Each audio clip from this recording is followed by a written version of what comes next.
I was born first by 3 minutes. Though my twin sister Mira spent our lives reminding me she owned everything better. We shared a face, a childhood, and eventually a city, but not a conscience, not even a shadow of loyalty. When I married Daniel, Mira cried at the wedding, whispering she'd never felt love so pure or envy so sharp. I believed her tears were joy, not hunger, and that belief would cost me my marriage, my sanity, my name. Daniel died on a rainy Thursday, a crash ruled accidental, a file closed too quickly, grief stapled shut. Mira held my hand at the funeral, pressing her cheek against mine, breathing like we still shared a womb. I didn't know she had been sharing my bed long before she shared my grief. The first crack came with a phone notification, an old email resurfacing, subject line reading, "We must stop." Stop what? I wondered, while the ground swallowed my husband and my sister sobbed theatrically beside me. The police offered condolences, not curiosity, and my world collapsed politely, efficiently, without resistance. That night, alone, I stared at my reflection and realized betrayal looks identical until it smiles.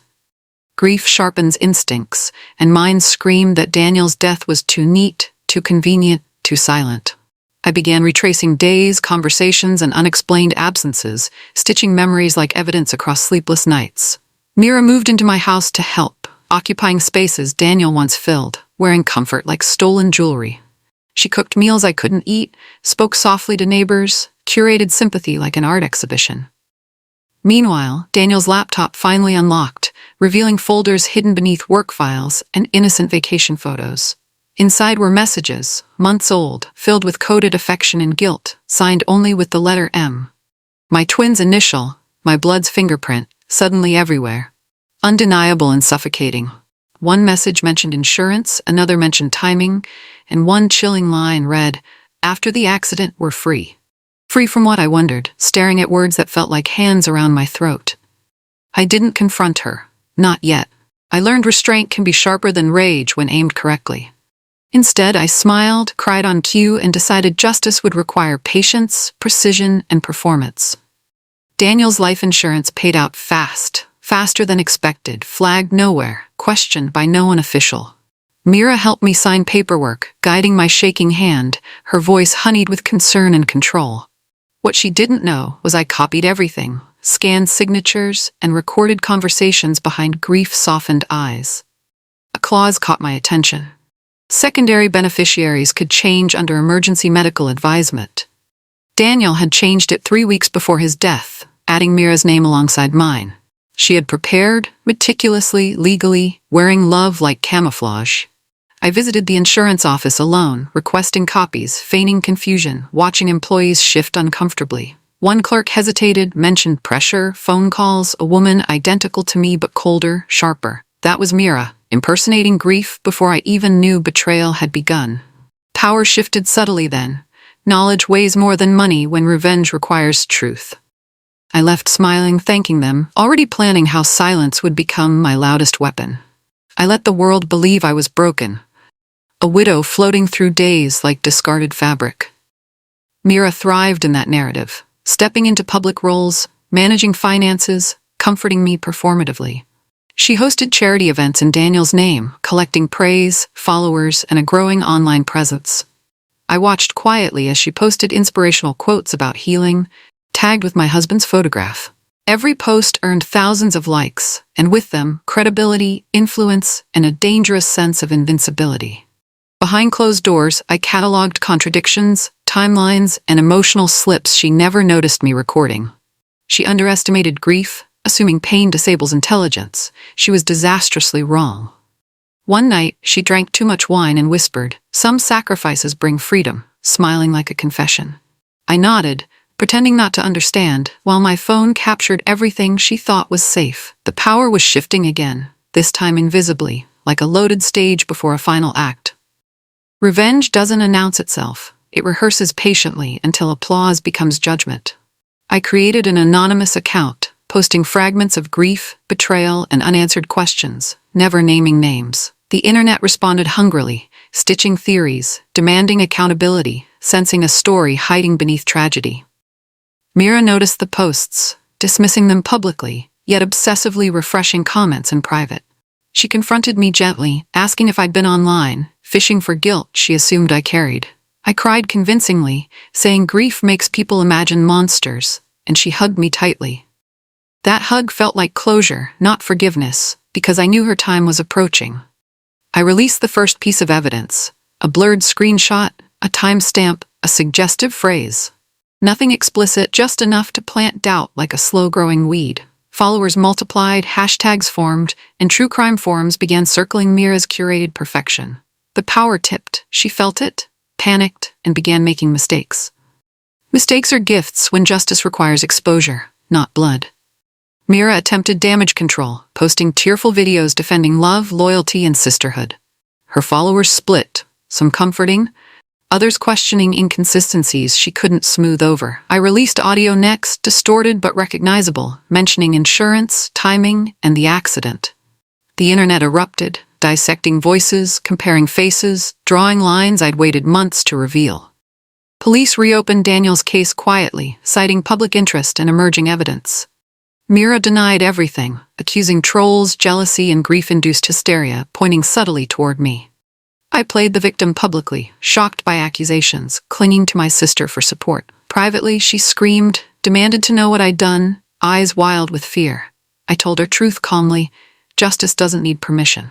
That night, she packed bags, fleeing scrutiny, but digital footprints don't disappear with distance. The escalation had begun, irreversible and righteous. Under pressure, Mira made one fatal mistake. She contacted me from an untraceable number. I recorded everything, her voice shaking, confessing love, desperation, and regret tangled together. She claimed Daniel wanted freedom, claimed the crash was planned but not meant to kill. Intent doesn't erase outcome, and love doesn't excuse murder. I released the call anonymously, edited only for clarity, letting her words stand naked. The public verdict shifted violently. Sympathy evaporated, replaced by fury and demands for arrest.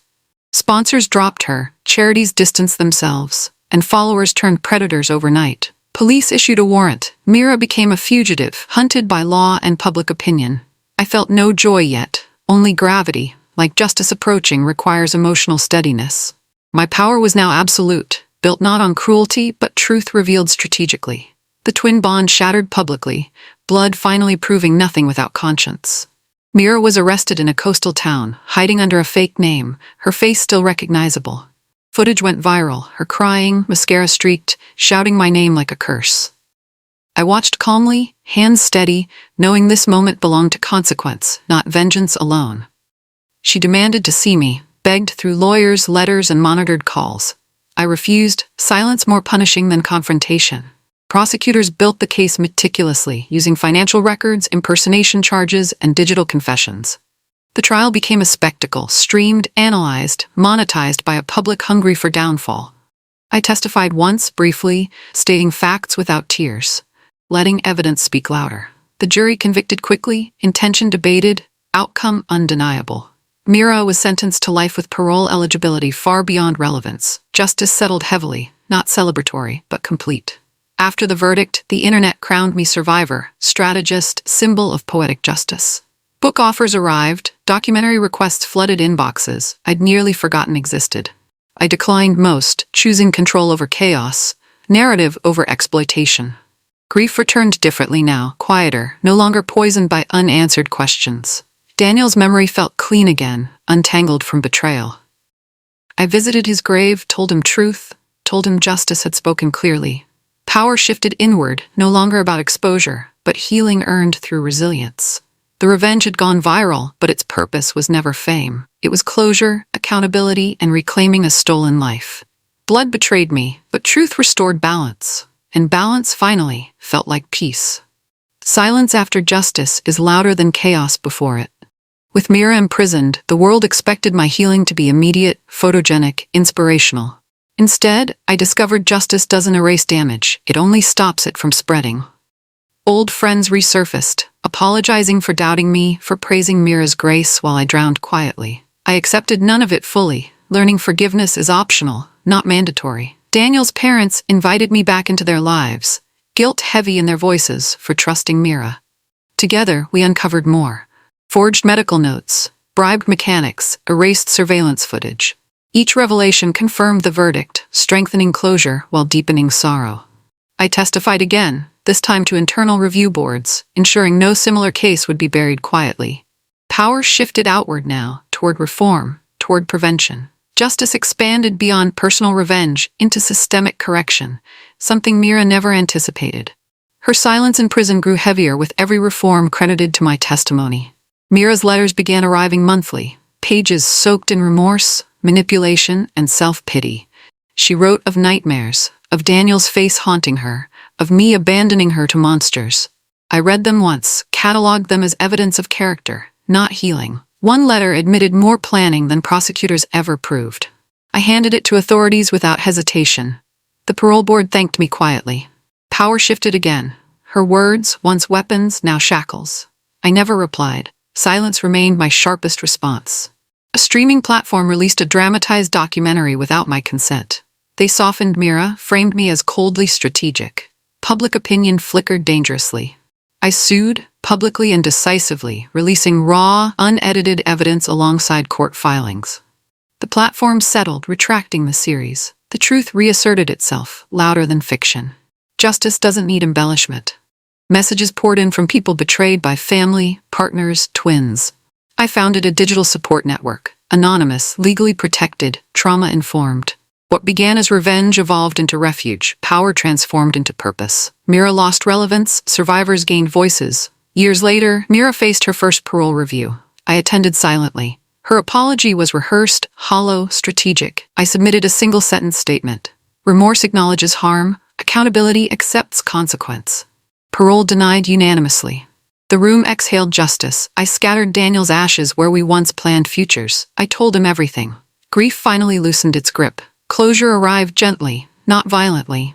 I changed my name, not to hide, but to redefine. Blood no longer defined me. Choice did.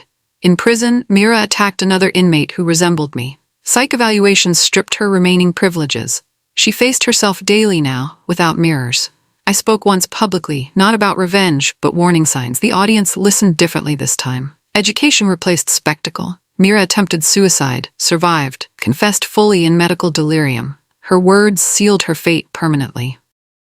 My case became precedent for digital evidence admissibility. Justice evolved. So did accountability. I loved again, cautiously, honestly. Trust rebuilt brick by brick. Some wounds never vanish, they remind, not rule. I carry mine without shame. Mira wrote once more. I burned it unopened, not cruelty, closure. Revenge ended years ago. Justice remained, peace followed slowly, truthfully. Betrayed by blood, freed by truth. Blood betrayed me. Truth saved me. Justice didn't roar. It endured. And I survived not as a victim but as the author of my ending.